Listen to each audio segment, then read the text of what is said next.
فألقى عصاه فإذا هي ثعبان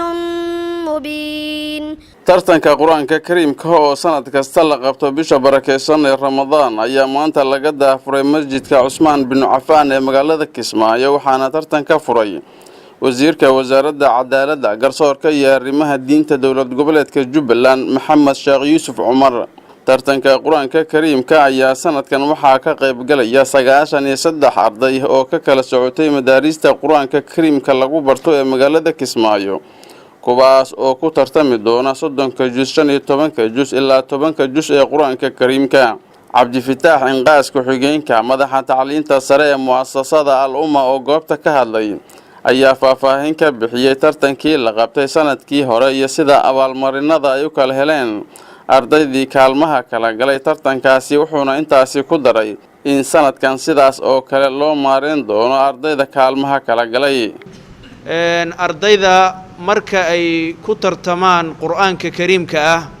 waxa weeye lagu soo gabagabeeyaa jawaa'iz ay qaataan ardayda kaalimaha ka galay quraanka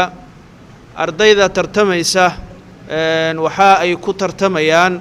quraanka 30 juz gabi ahaantii qaybta labaad ama faraca labaadna waxa ay ku tartami doonaan 15 juz qaybta saddexaadna waxa ay ku tartami doonaan 10 juz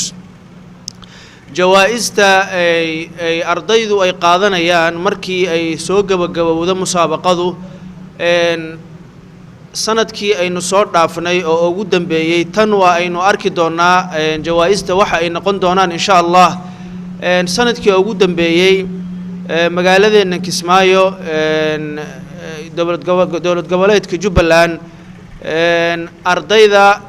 kaalimaha galay koobaad iyo labaad iyo saddexaad saddexda qaybood oo aan sheegay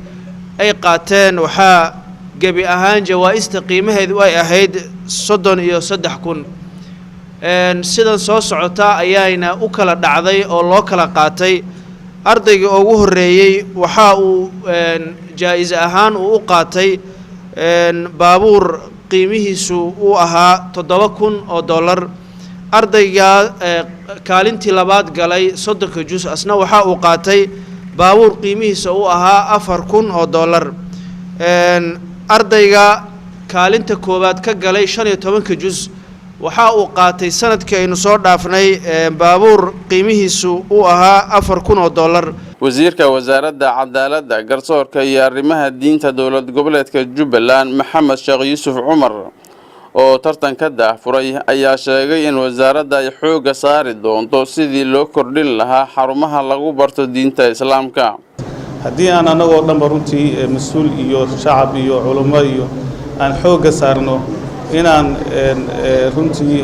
shariicada islaamka baranno kuna fahanno sanna ku dhaqanno waxaan isdhihi karaa maanta dhibaatooyin fara badan oo haysta waa noo fududaan lahaayeen